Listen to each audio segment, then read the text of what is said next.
I was walking through the casino yesterday, and I was already in a mood because I'd just gotten kicked off ChristianMingle.com. Apparently, you can't tell them what you're going to do unto others. You can't. Because it ain't Christian, that's why. Now I'm on the devil's website, Craigslist. Find God's match for you. Really? You think God needs the internet to connect with his peeps, you know? You talked to Moses through a burning bush, and if God talks to you through a burning bush, you have gonorrhea, my friend. And God's saying that ain't a match, so. I was walking through the slot area, and I don't play slot machines. I play blackjack usually for about 2 hours, and I just start shoving hot rocks up my ass. Don't worry, I have a system. I put the big ones in first. And I see this slot machine, it hits. I've never seen a slot machine hit because I don't play slots. I mean, bells, whistles, people screaming, jumping up and down. I think it's one of those life-changing moments where somebody wins an ass load of cash. It was a penny slot machine. The guy just won 67 cents. That's got to be weird to be a penny slot player. You're just looking down at that nickel player going, boy, he just doesn't give a does he? Shoving nickel after nickel. Don't you have a family?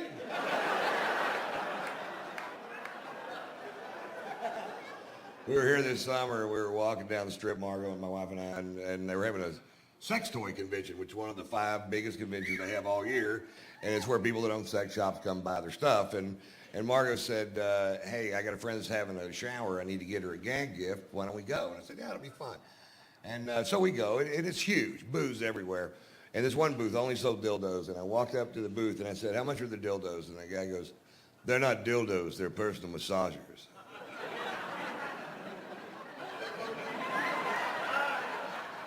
How much is the personal massager shaped like a big black? How about that? Because we're trying to find a gag gift, and if that doesn't gag her, I don't know.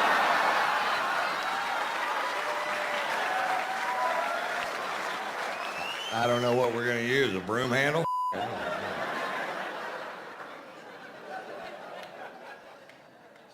Oh, man, everybody is on my ass about me taking better care of myself. I'm like, what? My wife bought me a bicycle thinking I might ride it. It's for sale. And if you're looking for a bicycle, it's a great deal. It's got like 750 yards on it. It was a demo when I bought it. It had 350 yards already on it, but I put the other 400 yards on there myself. And if you want to buy the bicycle, just go to my house in Atlanta, and it's 400 yards from there.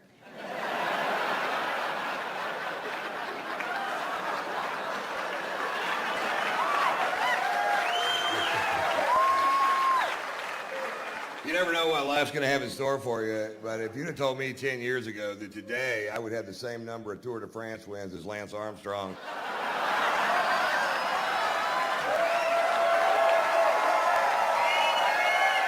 I wouldn't have believed it.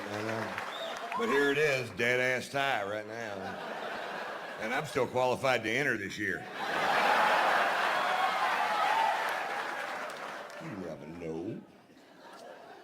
We did a show in Charleston, and I was reading this article that caught my eye, and it was this couple, they weren't married, and they got in an argument that got so out of hand that it said that she squeezed his scrotum until his testicles popped out. And now I can't eat edamame.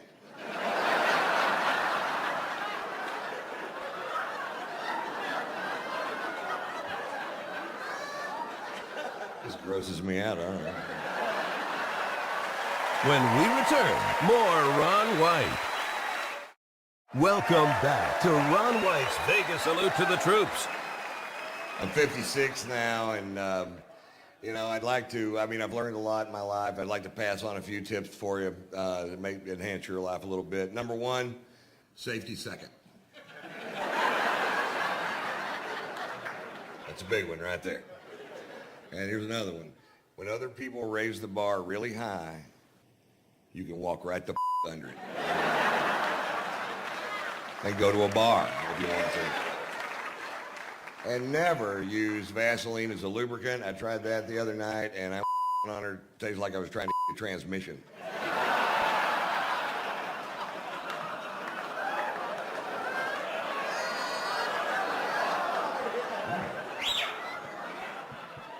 I brought my son, Tater Tot, who's with me this weekend. I'm so proud of him. He's funny, he's smart. He seems to have my brain's high-end peaks without my low-end problems, and that's good news. He's good. I was doing a corporate gig in Orlando where he went to college, and I don't get asked to do a lot of corporate gigs because, you know, what do you want your corporate image to be? We were hoping for an overweight alcoholic that smokes and cusses. I think I got this one.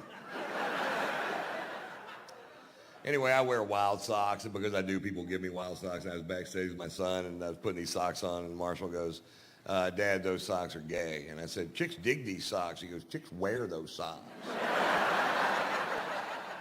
All right, he's my kid. I love his mom. His mom was my second wife. I never had an argument with her. Inevitably, she didn't want to be married to somebody who was always going to be on the road. The only argument I ever remember having with her was when he was a toddler about whether or not we should spank him. And her contention was that if you had an argument with an adult and you disagreed with him, you certainly wouldn't hit him. I said I would if they peed in my face.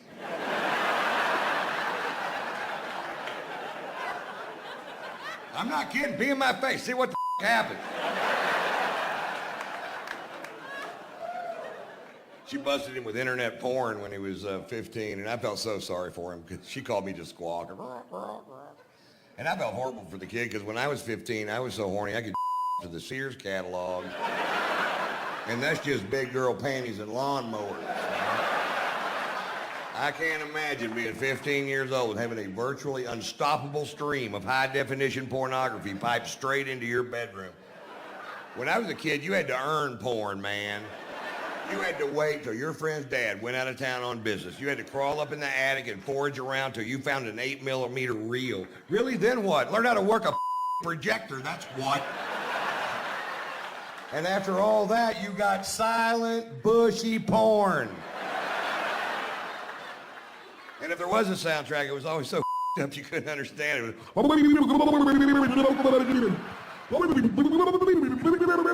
He'll stick his finger in her ear, no, his penis in her. Watch the movie.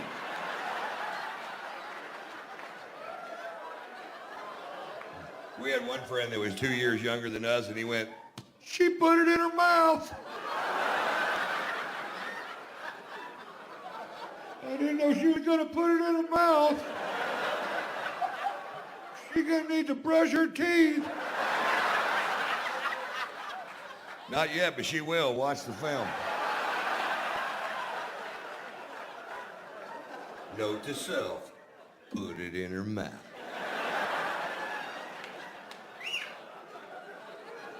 His mom goes, it's time for you to talk to your son about sex. And I said, well, you're right. He's 15, and he was at my house the next weekend. And I said, Marshall, I need to talk to you. Turn off the TV. And he goes, what's up, Dad?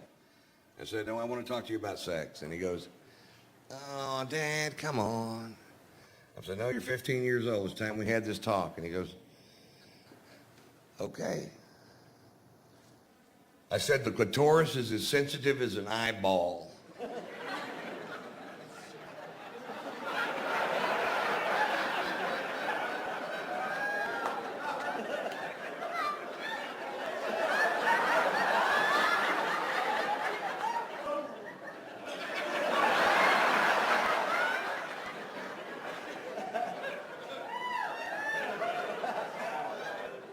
Is that it? That's all I got. Don't go rubbing on if it's dry. Turn that TV back on, boy. What about safe sex, Dad? It's never safe. Their husbands always come home. It's a myth they teach children. I think the biggest difference between my son and I is his access to information is so complete. You can answer any question you can think of. You can ask it to my son, and he'll answer it in 2 seconds off his phone. He's a computer freak anyway, but it doesn't matter what it is. World geography, a note written in a song 300 years ago, but there it is. When I was a kid, I had to believe my mother. That was my access to information right there. Mama, where do rainbows come from? Well, 3,000 years ago, an 800-year-old man named Noah was commissioned by the Lord to build a giant ship And all the animals, 2 by 2. You try to run that crap by a kid today, they're like, click, click, bull. Click, click, porn, hey. People on my phone. That's right, put it in your mouth.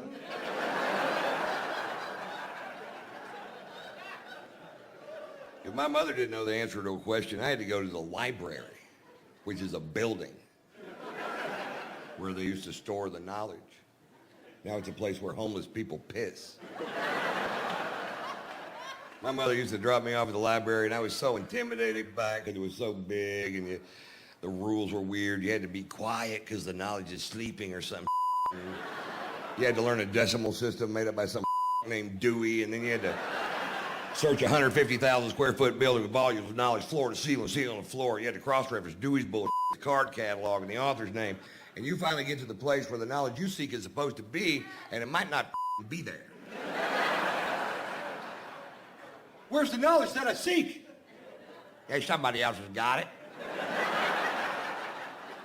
When are they going to bring it back? They keep it for a month for a nickel. How am I supposed to learn what I need to know? Did you ask your mother? My mother doesn't know how to work a projector.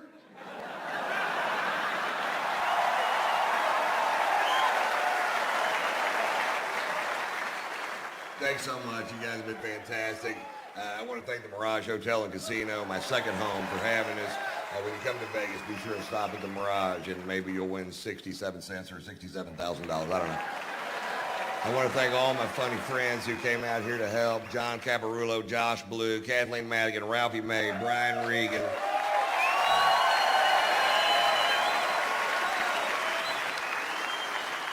And making about $2,000 a week. They would fly me to the gigs. And I wasn't paying my taxes, so it even felt like I was making more money than I was. And living pretty fucking good. And so the guy that owned that chain of clubs realized that I was working 42 weeks a year for him, so he didn't have to pay me that much money.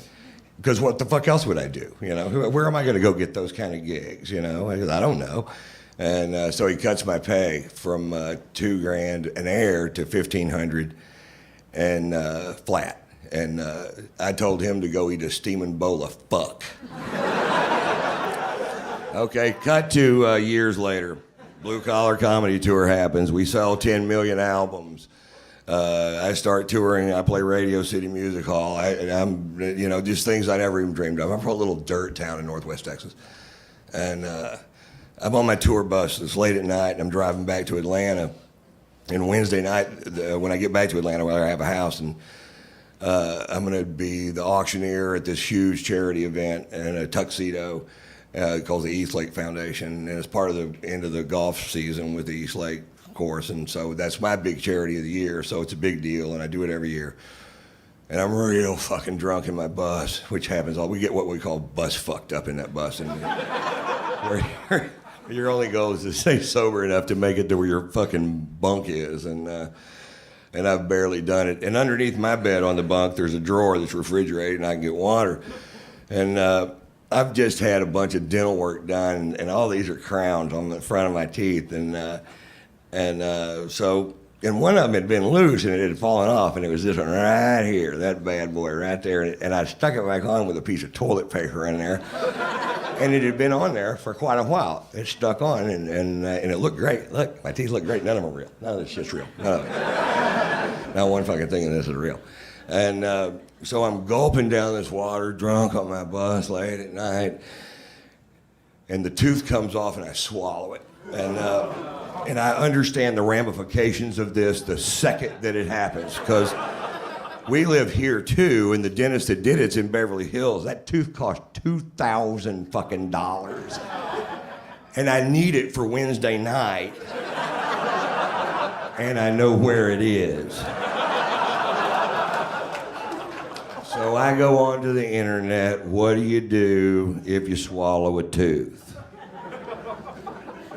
Well, it says take laxatives, which I figured that was part of it, and shit in a trash can, and then mull around in the trash can until you find your tooth.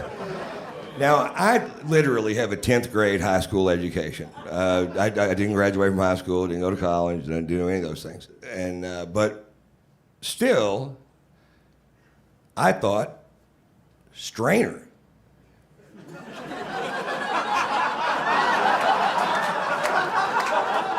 Shit in a strainer.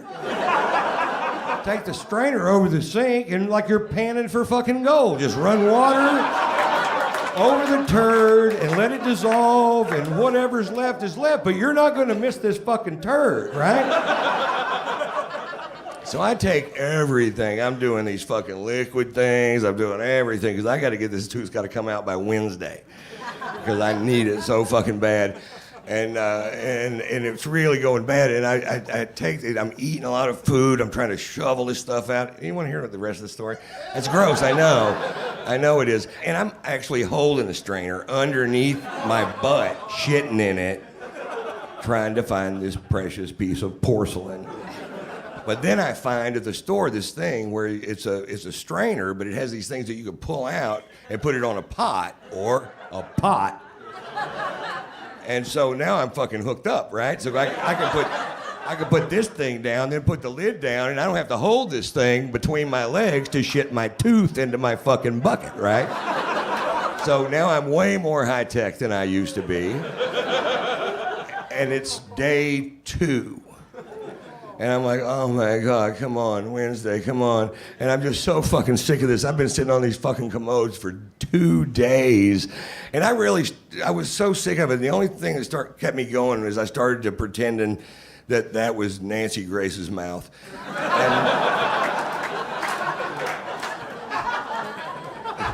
Because if you just thought, I'm just shitting in Nancy Grace's mouth, and you can keep going, you can keep going for a while.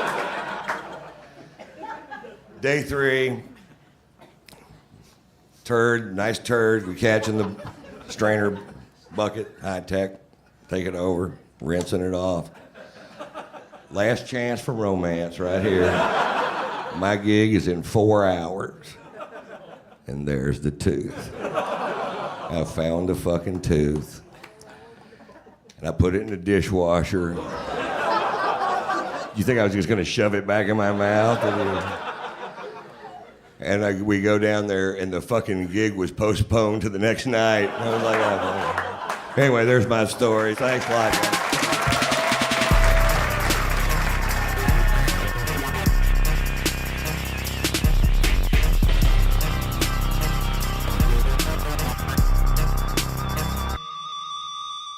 I do what I can to support our troops no matter what they've been asked to do. I don't have to agree in advance with the mission to support the young men and women who do my bidding.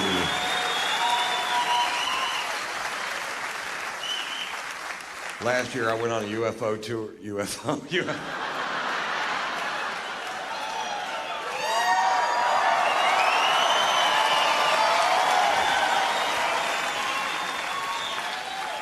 That's good, Ron. I went on a UFO tour, which not a lot of comedians are asked to do. Because the jokes translate so poorly from one planet to the next.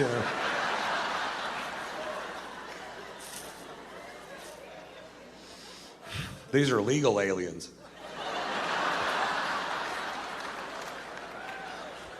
But oddly enough, they still speak Spanish.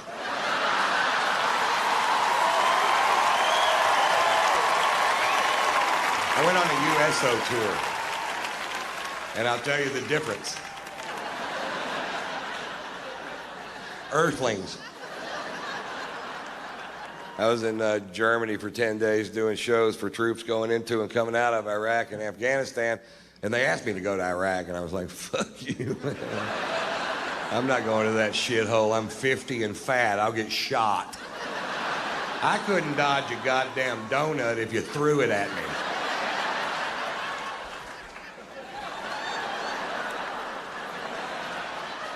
What'd you throw a fucking donut at me for, man? You hit me right in the heart, dude. And then when we filmed Blue Collar 3, we filmed it in Washington, D.C., and the fine folks at the USO asked us to spend the day at Walter Reed Hospital. And if you go to Walter Reed Hospital, you'll see a byproduct of this war nobody likes to talk about, but they should talk about it every day, because the sacrifice these young men and women have made for this country, they can't take back, and they should be applauded and saluted and given the best medical care we can give them for the rest of their lives. And they should not live in abject poverty because they made a sacrifice to the greatest nation on this planet. And if we fail there, we fail everywhere we can fail, folks.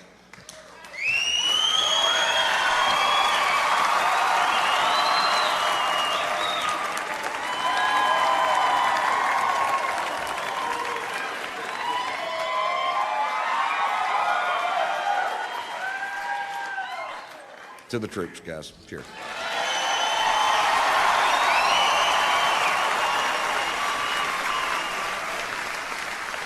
I'll tell you one USO story. We're going from room to room visiting these amazingly brave Americans at Walter Reed.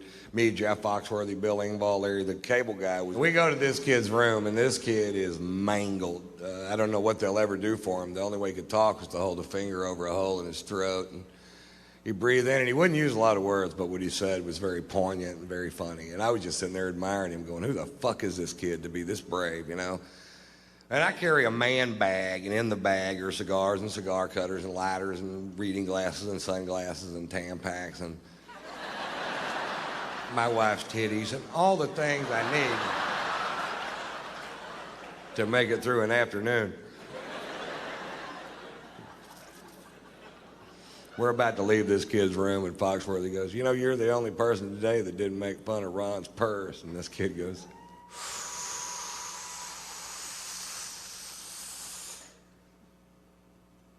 pussy.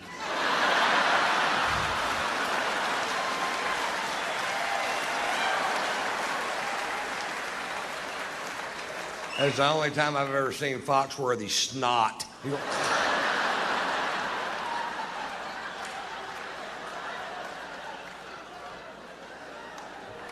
He called you a pussy, dude. Or however he talks.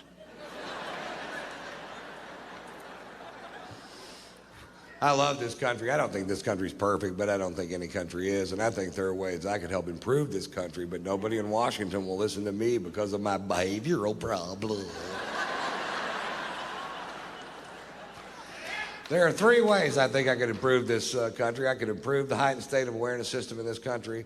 I could help fund the war in Iraq. And there's an immigration problem. They want to build a wall all the way from the Gulf of Mexico to the Pacific Ocean, to a specific ocean, which they've already chosen.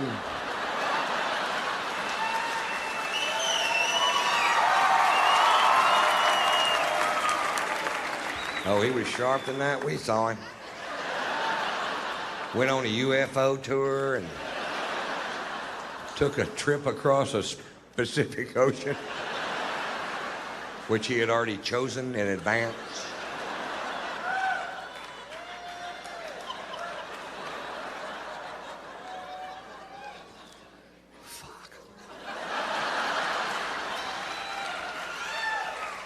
Folks, I believe in my heart that the Department of Homeland Security's color-coded, heightened state of awareness system might be the most useless thing ever shoved down the throats of the American people.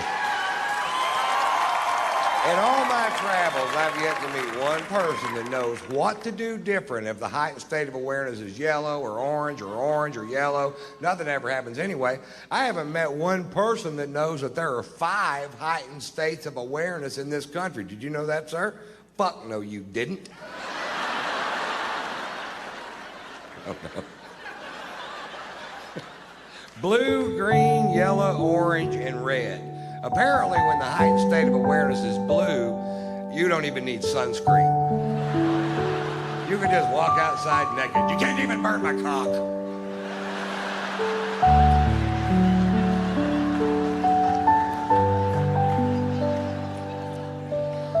I'm not sure why the Scottish guy said that.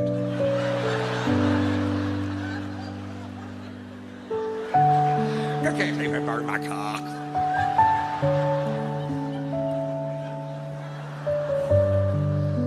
The biggest problem I have with the heightened state of awareness system in this country is that it makes no sense. The second biggest problem I have with it is that it scares my mother. Thanks. The last time the heightened state of awareness switched from yellow to orange, my mother called me, and my mother is very rural, as am I. Mother called me and she goes, the heightened state of awareness just switched to orange. I said, I know, Mother. I was watching television. She goes, I don't know what to do. I said, Mother, nobody knows what to do. They didn't even print a flyer with this program. But since we were attacked on 9/11, Mama, we've all been in a general heightened state of awareness. She goes, I don't know what that means.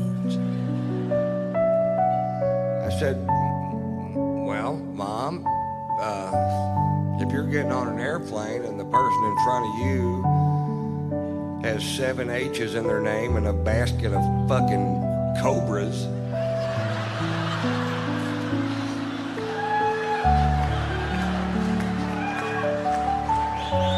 check their shoes for fuses. And that's not racism, that's profiling. And you have to do some profiling. You can't frisk 10 grandmothers just so you can pretend that that guy doesn't look suspicious. Bullshit. Go frisk his ass. When he gets all pissed off, go, sorry. And if he's still pissed off after that, go, hey, you wore the turban to the fucking airport, buddy. Yep. Buy a John Deere cap for travel days. Fuck, I don't know.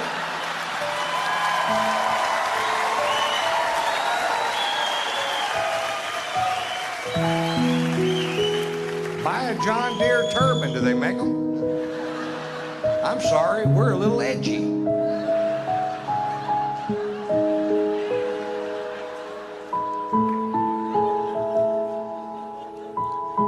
If I were in charge of the Department of Homeland Security, we'd have a heightened state of awareness system in this country, that's for sure, but we'd have one that made sense and one that the fine citizens of this country understood. And we would have 2 heightened states of awareness. Go find a helmet. Put on the fucking helmet.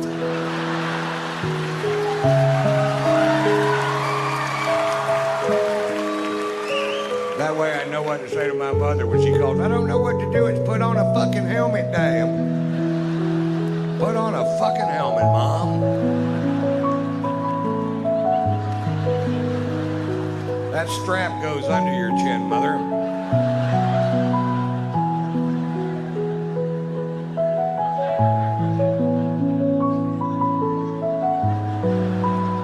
When Mother has her helmet on, she forgets her neck works.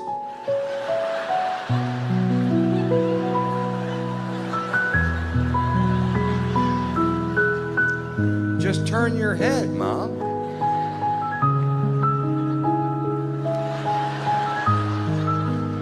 You're getting it.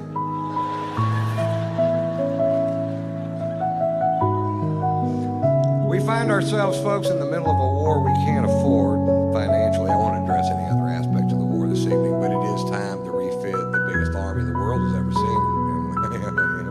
Here's the problem. We're broke. We ain't got no money. We're still writing checks like you do in real life. Just praying to God somebody will cash one of these useless son of a bitches, you know? You're $17 trillion in debt. You still got a checkbook, really?